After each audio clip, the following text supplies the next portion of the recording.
In this video demonstration, we're going to learn about ArcFM Advanced Labeling's trace labeler and also about AAL's aggregation function. What we're looking at here are labels for fuses, and this fuse is actually being labeled based on the total number of downstream customers that it's protecting. So in this particular case, 15 customers downstream on the various service points that we see. It's also going to provide significant transformer details for us. XFR 155 is the facility ID coming from the transformer bank. Then we are going to be drilling down into each transformer unit to detail the phase designation and the total kVA of that particular bank, XFR 155 in this case. The last label element is going to give us the total kVA for all three banks in this case. 25 plus 25 plus 25 is 75. Just to show you that this is all live and linked here, if I was to create a new customer at the selected service address right here, click on Create Related Object. It doesn't really matter what name I give it. I'll just click on Create. The label is going to update from 15 customers to 16 customers. And similarly, I could change the phase designation or the rated kVA of my transformer units, and that would be reflected in the total kVA as the last label element. So there's quite a bit going on here in this particular label expression. Let's take a look at it now. First thing, we're going to be labeling fuses. We're going to use the trace labeler to trace downstream to collect service points. Now the trace type is downstream, but any of the existing ArcFM traces can be used. When you trace using any of the ArcFM traces, you have to determine what features you want to collect.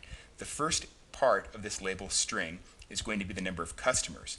To get the customers, we first have to find the service point. So that's why we choose service point in the list here. Then we are going to find the related service address for each service point. And then based on the service address, we're going to find related customer info records.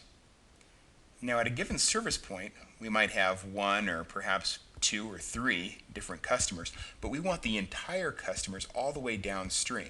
So in order to be able to collect that information, we're going to again use the Advanced Properties button here. And as this label expression is being read, it's going to, for each and every customer info record, collect a value from the object ID field and put it into a collection mechanism, and we're just going to name that collection mechanism all OIDs. We could name it anything we want. It's just convenient to name it all OIDs in this particular case. So I'll choose OK there. The next step here in the function labeler, we're going to make use of that named collection mechanism called all OIDs. So we want the count of all of the object IDs for all of the customer info records that we've collected along the ways. That's what provides us here with the string 16. And then what we'll do to complete that top part is just add a space and the word customers in that purple font. So it's just this top part that gets us 16 customers. And we see how the aggregation for that works. Next, what we need to do is get the transformer information. So again, we're going to trace downstream from the fuse in order to collect transformers. We'll expand this out.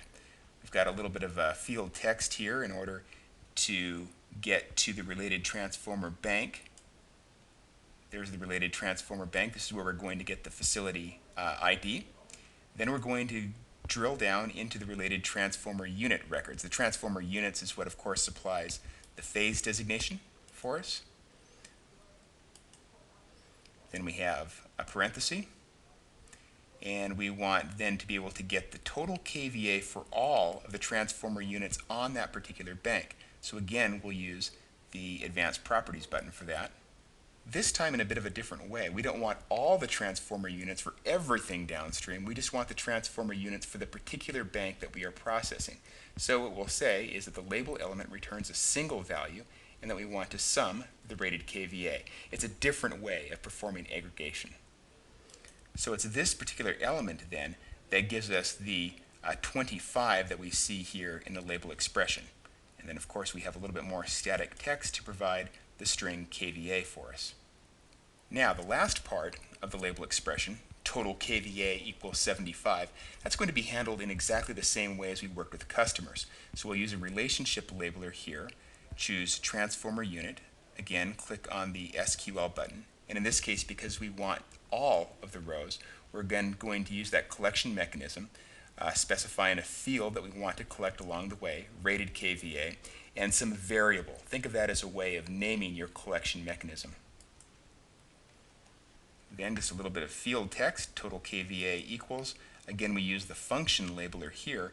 This time, instead of using count, we use sum, and we can specify total KVA here, and that's what's going to loop through everything within that collection called total KVA and give us the summary that we need.